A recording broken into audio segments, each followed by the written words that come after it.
Ladies and gentlemen, intro in Cahn's tone, prophetic, almost whispering truth into the spirit. There are moments in time, my friend, where the heart speaks what the lips dare not say.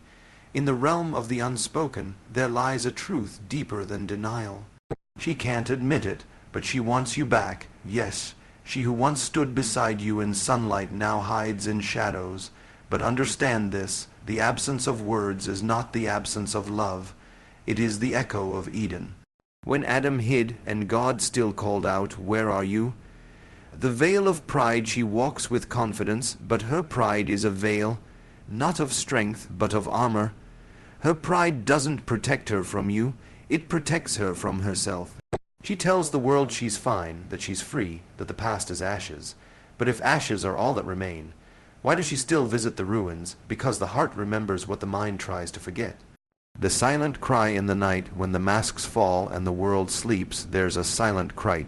You holy to be uttered in public, the tears you don't see are the ones that carry your name. Her silence is her cry. Her distance is her ache, her coldness a disguise, so you don't see the fire still burning within. She buried her love like Moses in the wilderness, but even buried things can resurrect. Divine echoes love, when true, doesn't die, it becomes eternal. Heaven echoes it back, and though she denies it with her lips, her soul prophesies a different song. Her actions betray her words, her memories betray her denial. She may block your name, but she checks your shadow. She may walk away, but her footsteps hesitate, because the spirit knows what the flesh refuses to confess. The altar of return, and I declare to you, there is an altar in her heart. It's hidden, yes, covered with dust, but still sacred. If you approach with truth, with humility, not as the man you were, but as the man you are becoming, the altar will answer. Don't demand, don't force, but offer, like the priest with incense.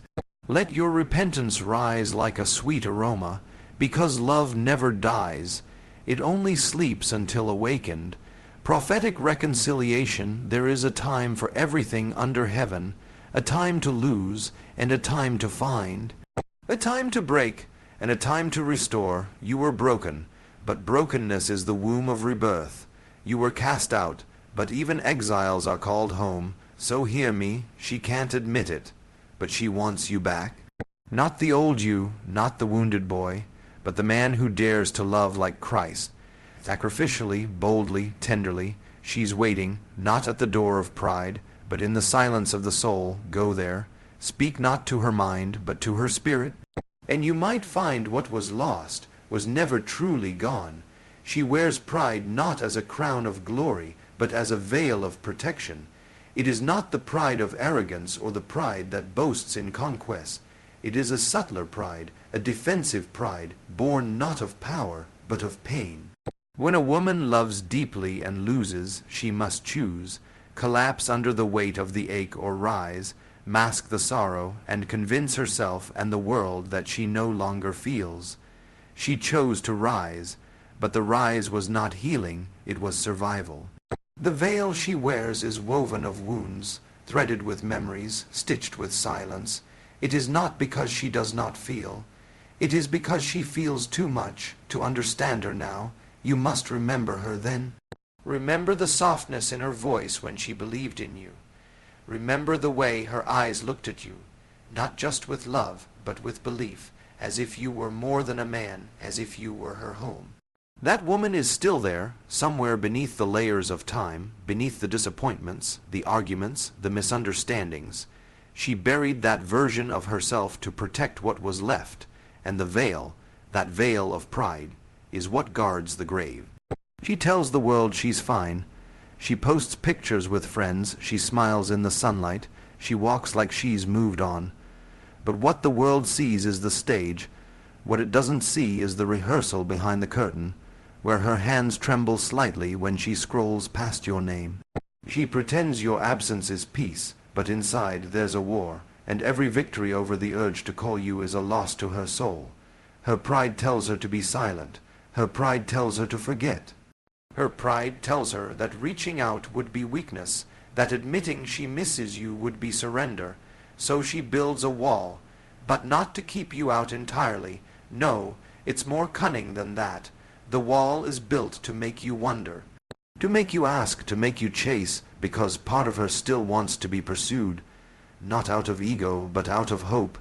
She wants to believe that you can see through her disguise, that somehow, somewhere, you still understand her, without her having to explain. This is not a woman who lacks emotion. This is a woman who has mastered the art of hiding it, not because she's cold, but because she once burned too brightly and was left with ashes. The veil she wears is both her armor and her prison. It protects her from exposure, but it also locks her in.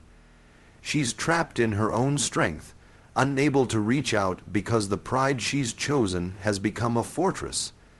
But even fortresses have cracks. There are moments when her pride falters, brief, flickering seconds when her hand hovers over your contact, when your name stirs something too deep for words. Those moments are sacred. They are the truth beneath the performance. They are the windows into the heart that still remembers, still longs, still wonders. What if, you see, she can't admit it? Not because she doesn't feel it, but because to admit it would be to expose the very wound she's tried so long to heal. She can't admit it because love, once wounded, fears being wounded again. She can't admit it because she's trying to convince herself that she doesn't need you. But if that were true, she wouldn't think of you when no one's watching. She wouldn't flinch when she hears your name. She wouldn't carry your memory in the quiet places of her soul. She wears pride not because she's proud, but because she was broken. And sometimes brokenness wears pride like a shield. But shields don't erase longing, and veils don't silence truth. She may never say it out loud, but deep within her there's a voice too ancient to lie, too holy to be silenced, and that voice is whispering what her pride won't. She still wants you, but she just can't admit it. Her silence is not a void, it is not empty, it is not the absence of care. Her silence is sacred. It is a language all its own. It is the cry without sound, the storm without thunder, the ache that dares not speak, because if it did, the dam would break and the flood would come. When she stopped calling, when she stopped reaching out, when the messages ceased and the updates vanished, you may have thought she moved on. But silence is not always escape. Sometimes silence is mourning. You see, love, when lost, doesn't always scream as it dies. Sometimes it whispers. Sometimes it fades into a hush too deep for human ears, but loud in the chambers of the soul. She loved you once, not casually, not conveniently, but deeply. That kind of love does not disappear with time. It lingers, it stains, and when it breaks, it doesn't explode. It collapses inward, like a star into a black hole. And in that collapse, she said nothing. Not because she had nothing to say, but because words would betray her. Words would expose the trembling. Words would unravel the walls she had carefully rebuilt. So she chose the silence, the heavy, haunting silence, the silence that makes you question, the silence that makes you doubt your own memory. But make no mistake, silence is not indifference. It is intensity held hostage. In the quiet, she is not forgetting, she is remembering. Sometimes against her will, the songs still echo. The scent of you in a room she never revisits still finds its way into her breath. The memories, raw and real, sit in the corners of her mind like ghosts that won't leave. She tries to drown them in noise, in company, in motion. But when the world slows down and the distractions fade, the silence returns, and with it the truth. She can't bring herself to reach out, because silence has become her shield. Breaking it would mean reopening the wound. Reopening the wound would mean facing the full weight of what was lost, and perhaps most terrifying of all, what could have been, because love never dies cleanly. It dies with echoes. It dies with unfinished sentences, with almosts, with what-ifs, and she carries all of those in her quiet. She may look composed, she may even laugh, but the silence is there, beneath it all. And it is loud in its own way. Every time she sees something that reminds her of you, and chooses not to react, her silence is speaking. Every time she thinks of a message she wants to send, but locks her phone instead, her silence is screaming. Every time someone asks her about you and she pretends not to care, her silence weeps. This is a woman who is mourning, not only what she lost, but what she hoped for. Because love, once real, comes with a vision, a future imagined, a life constructed in the secret places of the heart. When that vision dies, there is grief, and grief doesn't always look like tears. Sometimes it looks like nothing, like stillness, like the quiet hum of breath in a room where something is missing. Her silence is not rejection. It is reverence. It is her way of preserving the sacredness of what once was. She does not speak your name, not because it means nothing, but because it still means too much, and speaking it aloud would make the absence more unbearable. So if you're wondering what she's thinking, if she remembers, if she cares, know this: the silence is your answer, but you must listen with your spirit, not your ears. You must understand that some of the deepest cries cannot be heard with sound. They must be felt. She can't say it, she won't show it, but if you've ever loved her, you already know. You can feel it in the spaces between the noise, in the hesitation when her eyes almost meet yours. In the tension when your name is mentioned in a room she occupies. Her silence is not goodbye, it is not indifference, it is grief dressed in restraint, a love too alive to die and too wounded to speak. And somewhere in that silence, if you're still enough, if you listen long enough, you'll hear what she cannot say. She misses you. Love, when true, does not vanish like smoke in the wind. It does not dissolve simply because two people part ways or because words were said that should not have been said. True love echoes. It lingers in the soul, in the bones, in the unseen places where time has no dominion. And even when denied by lips, when pride, fear, or pain forces her to say, "I'm over it," "I don't care," or "I've moved on," the soul speaks otherwise, because the soul has no interest in saving face. It cannot lie, and in her soul the truth is still alive. She loved you, and that love has not fully died.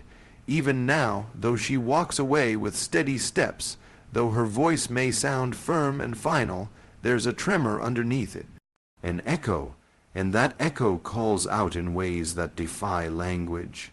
It shows up in small, almost invisible ways, in the way she pauses before deleting an old picture, in the way she still notices when you walk into a room, in the way her laughter dies just a bit too quickly when someone mentions your name. These are not random moments, these are echoes, divine reverberations of something that was real, something that marked her. When something eternal touches something fragile, it leaves an imprint. True love, the kind that touches the spirit, does not get erased by time or distance. It becomes a song that keeps playing, even if she tries to cover her ears. You see, she may say it's over. She may even believe it some days, but love has its own memory, and memory is not subject to denial. Love, when real, is not easily silenced. There is a sacred whisper that trails behind every genuine connection. It is heaven's way of reminding us that some people were not accidents. Some meetings were not coincidences.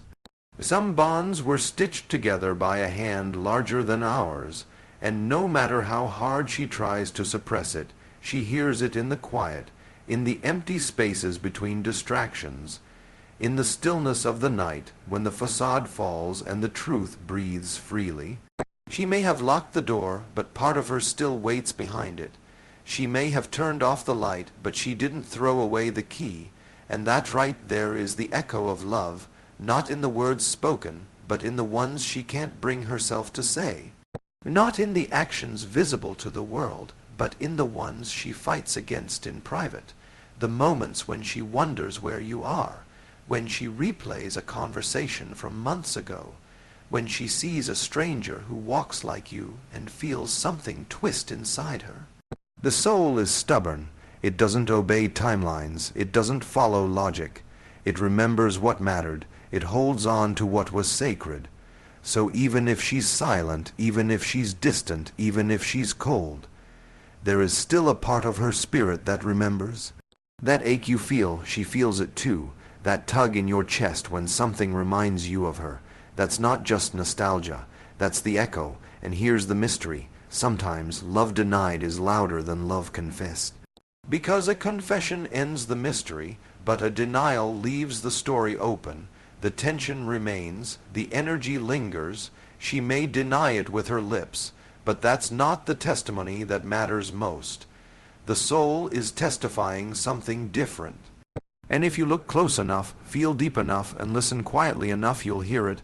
Not in what she says, but in what she can't say. She may not admit it. She may never tell you to your face, but her soul has already spoken. In dreams, in memories, in the way she still flinches when someone brings up your name. You cannot fake that. You cannot control that. That is the divine echo. So don't be fooled by the surface. Don't believe the silence is emptiness. Love, when true, becomes eternal, and eternity has a voice of its own. She may try to mute it, drown it out, or bury it beneath pride and independence. But echoes don't die. They return again and again until the soul surrenders and truth is spoken. And the truth is this, though she may never say it out loud, somewhere deep inside, she still hopes. You'll hear the echo.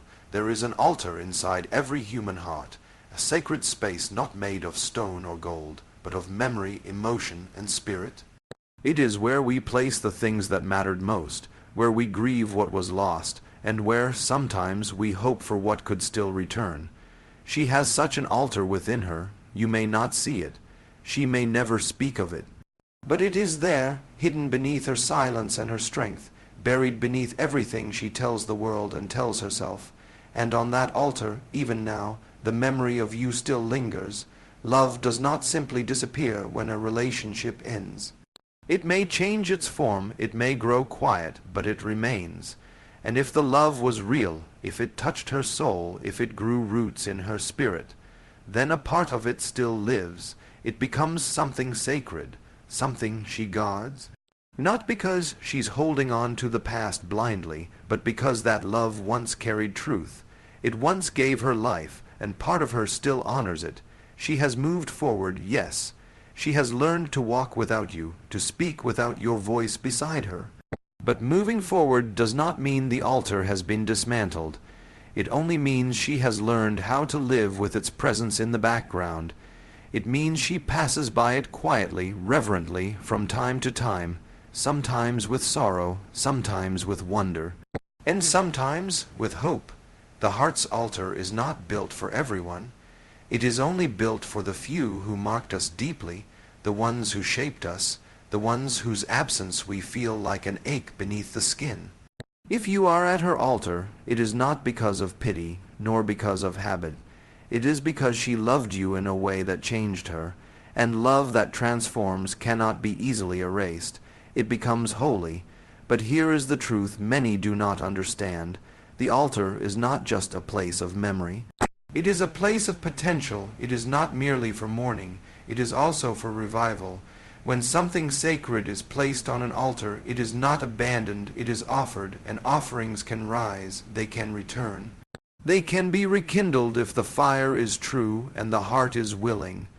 You cannot storm this altar. You cannot demand your place upon it again with force or pride. It is a holy place, and it requires reverence. If you come to it, you must come changed, not with arrogance, not with excuses, but with humility and truth. If you carry bitterness or entitlement, you will defile the sacred ground. But if you carry reflection, if you come with the fire of genuine transformation, then something in her spirit will recognize it, because deep down she has not sealed the altar. She has not burned it to ashes. She has simply let it rest, and if the offering returns, not as a ghost of the past, but as a man renewed, a man who understands the cost, a man who is willing to rebuild not with passion alone, but with patience and purpose, then her heart may open again, not all at once, not in a flood, but in slow, trembling steps towards something restored. She doesn't need grand gestures. She doesn't need promises wrapped in poetry. What she needs, if she is ever to open the altar again, is truth. Quiet, steady truth, a presence that proves itself over time, a voice that no longer blames but owns, a hand that no longer grasps but offers, because for her, love is no longer a fantasy. It is something deeper now, something tested, and if she sees that in you, if her spirit discerns that what you bring is real, then she will know, she will feel it, the way a candle recognizes the return of fire, and what was quiet, what was dormant, what was only memory, can rise again. So do not assume that because she hasn't spoken, she has forgotten. Do not believe that because she hasn't called, the altar is empty. It may be covered in dust, but it is not abandoned. It may be quiet, but it is still sacred, and if you bring truth as your offering, if your love is clothed in humility, then the altar will answer, and she, though she won't say it aloud, may already be waiting for that moment. There are things she will never say out loud, not because they aren't true, but because they feel too vulnerable, too exposed. Her heart has become a house with locked doors and shuttered windows, not out of spite, but self-preservation. After the hurt, after the disappointment, after feeling like she gave too much and received too little, she decided that silence was safer than sincerity. But even behind those locked doors, something stirs. Even in the most guarded heart, the longing never fully dies. She has learned to speak a different language now, a silent one. It's in the way she glances when she thinks no one sees, in the way she stiffens when your name is mentioned, in the almost imperceptible shift in her tone when a memory of you brushes across her mind. She will not say she misses you. She will not tell you she still dreams about what could have been, but it's there, in the tension, in the stillness. Her unspoken truth is a flame she guards with her life, because saying it out loud would mean admitting she still cares, and that terrifies her. To admit she wants you back would be to risk everything. It would mean laying down the armor, breaking the silence, and facing the unknown. She doesn't know if you'd understand. She doesn't know if you've changed. She doesn't know if it's even possible to rebuild what was broken. And more than anything, she doesn't know if you still want her the way she wants you. That uncertainty is a canyon too wide to cross without cost. So she remains quiet, not because she's over you, but because she's afraid, afraid of being vulnerable again, afraid of being disappointed again, afraid of reaching out only to find that the door is no longer open. So instead, she hides the truth. She puts on the face the world expects to see. She throws herself into her work, her friends, her routines. She pretends that her life is full, complete, untouched by the absence of you. But deep down, she knows it isn't. There are moments, usually late at night or early in the quiet hours of morning, when her thoughts drift toward you without permission. She wonders if you think of her. She replays certain moments, your laugh, your voice, the way your hand once found hers without needing to ask. These memories are not just nostalgia. They are reminders of something that was real, something that mattered deeply. And no matter how much time passes, she can't quite let them go. Not because she's weak, but because she's honest with herself when no one else is watching. The soul cannot lie in silence, and in that silence she knows the truth. She still wants you. She never stopped wanting you, but her pride and her fear keep her still.